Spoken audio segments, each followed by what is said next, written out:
What's going on, guys, and welcome to episode number 157 of Career Mode, and we start today's episode off with a look at the league table. I'm really sorry that I've only shown this a few times this season. I'll try and do my best next season to show it a lot more.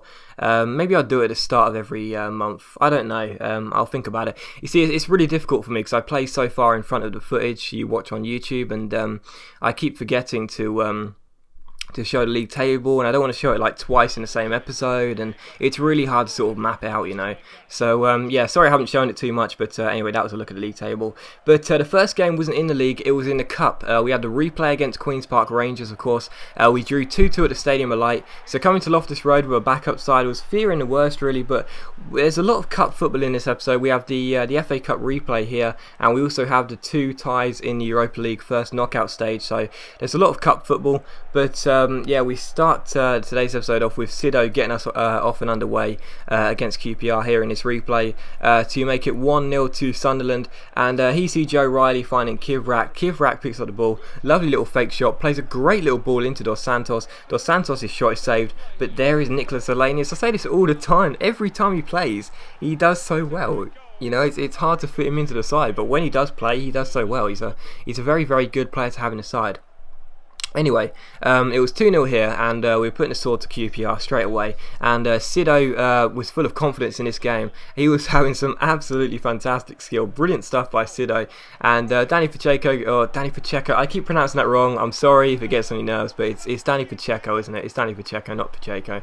I keep saying Pacheco though, I don't know why, but maybe it's my accent. But anyway, he crossed the ball in, and Helenius made it 3-0 to Sunderland. QPR did manage to get themselves a goal back, fouling with the goal, smashing the ball past Gazaniga Alejandro with the goal to make it QPR 1, Sunderland 3, but it was how the game finished. We did pick up the win, and it does mean, of course, we go in to the next round of the FA Cup, so delighted with that, and I was very, very pleased indeed. Player got injured in that game though. Oh no, it wasn't that game, was it? Well, anyway, he got injured anyway. Andros Townsend, he's going to be out for 6 weeks. Gutted about that.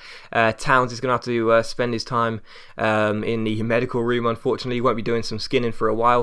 So he is injured for 6 weeks, and that absolutely sucks. But Sido, who had a great game against QPR, I thought I'd play him in this game against Leicester and make him my the winger that starts in the absence of Townsend, and he was having a fantastic game in this game. But it was Kiros Cerejo, the other winger, who put in the assist for Jack Colback to make it 1-0 to Sunderland at this stage.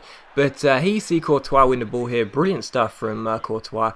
Placed the ball out wide to, not sure who that was. But anyway, Sido, yeah, absolutely awesome player this guy is. Of course, we signed him for a straight swap deal with Adam Johnson. And one of the main reasons I signed him is for 5-star skills. And well, this is one of the goals of the series. That was incredible. I was literally just jumping around the room when I scored that goal. It's so hard to score skill goals against a computer, let alone long shots.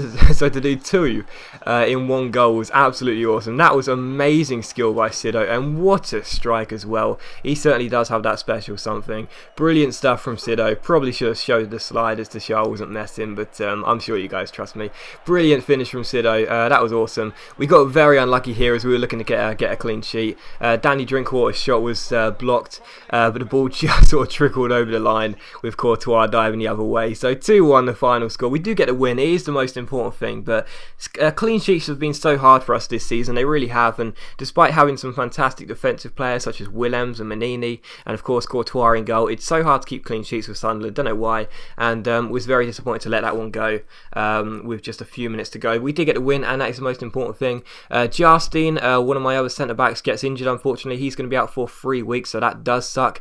But here you see us take on Hoffenheim in the first knockout stage in the Europa League. So was really gearing up for this game. Really did want to progress in the Europa League after a very lucky sort of group stage. Really, we only just got through to the next round, so I was really determined to make sure we would get the result against Hoffenheim. Kiros Cerejo comes through here with just a few minutes in. Thought it was offside, it wasn't. Cerejo goes through, crosses the ball towards the far post, and there is Lamine Jajeje to make it 1-0 to Sunderland. Just 5 minutes in, fantastic start for us against the Germans, and we were in front with just a few minutes played. But just before the hour mark, Hoffenheim came through here, managed to get the ball away, but only as far as, oh man, it's that Guile, Guyau, I don't know. Really hard name to pronounce for me, unfortunately. But yeah, 1-1 at this stage. Hoffenheim hit back well, and they had the chance to make it 2-1 here. Manini got skinned. The ball came to Vukovic here.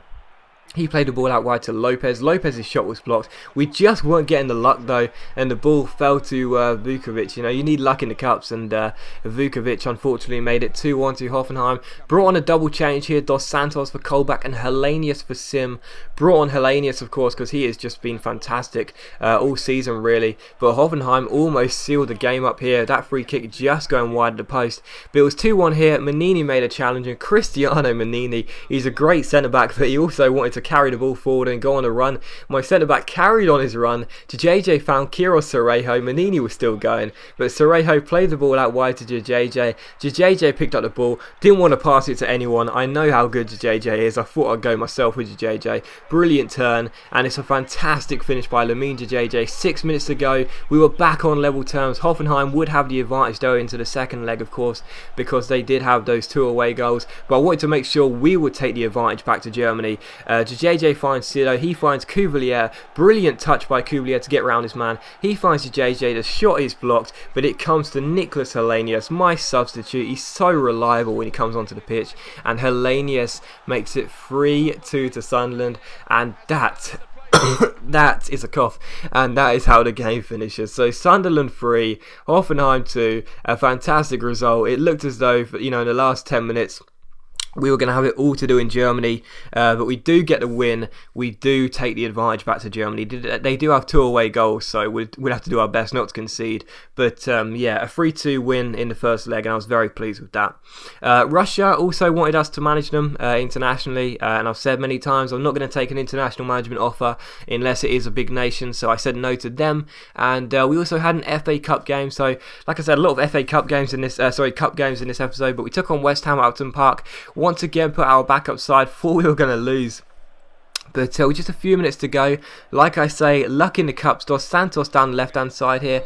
I didn't think this was a free kick, but the referee gave it. I thought it was just a simple block on Dos Santos. But we had a free kick. Nicholas Hellenius stepped up, takes the free kick, and what a finish by Hellenius. A tight angle, but he curls the ball past Henderson, I think it is. Henderson for West Ham in goal there, to make it 1-0 to Sunderland with 8 minutes to go. Upton Park was stunned. Absolutely fantastic finish by Hellenius as he curls the ball into the top corner. Looking on the replay, I think the keeper probably should have got to that, but yeah, I watched all 3 replays like a sad man, but I was actually responding to a text. But yeah, it was 1-0 to Sunderland. Hellenius with a free kick, and literally straight from kickoff, West Ham had to get themselves back on level terms, but they gave the ball away here.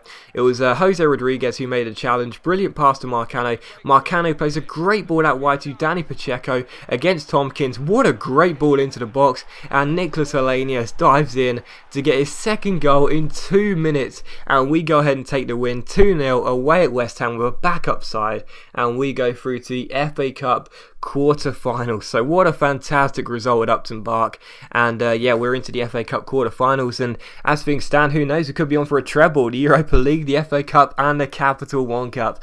But we also have Jarstein coming back from injury, which is great news, but he did have the plaster next to his name, so he wasn't ready to face Hoffenheim in the second leg, of course, of the Europa League first knockout stage. So taking on Hoffenheim, of course, we had the advantage, that 3-2 win in the first leg, but they did have those 2 crucial away goals, so had to make sure we would be on our task defending. And I thought that was a brilliant challenge by Billy Knott, but the referee gave a penalty. Wasn't getting very lucky there, wasn't very lucky indeed. I didn't think that was a penalty, but it was given. Not sure who it was stepping up here, Roberto something, my screen isn't looking properly, but yeah, he stepped up and he chipped the ball over the bar, so we may not have got luck with a penalty decision, but we got luck with a penalty taker. He blasted the ball over with a chip, absolutely embarrassing. And yeah, that was the chance to put Hoffenheim in front in terms of away goals and going through to the next round. But Sido found Khedira here, and Rani Khedira scores against the Germans to make it 1-0 to Sunderland. And at this stage, things were looking too good for us. Hoffenheim had to score twice if they were to go through. They did score once though. Derdiot comes through here, smashes the ball past Courtois. It was going to set up a nervy finish with 14 minutes to go. Would Hoffenheim score that crucial last goal? They didn't. We go through on aggregate 4-3, and we're through to the next round where we'll take on AS Roma. So look forward to that. That's going to be a fantastic tie in the Europa League. But as always, guys, a big thank you for watching. I really hope you've enjoyed this video. If you have, please leave a like. It only takes a second and it really helps my channel out. And also don't forget that the next episode is going to be a live com in the Capital One Cup final against Manchester City. So look forward to that. If you've enjoyed the video, please leave a like, and I'll see you for that live com very soon.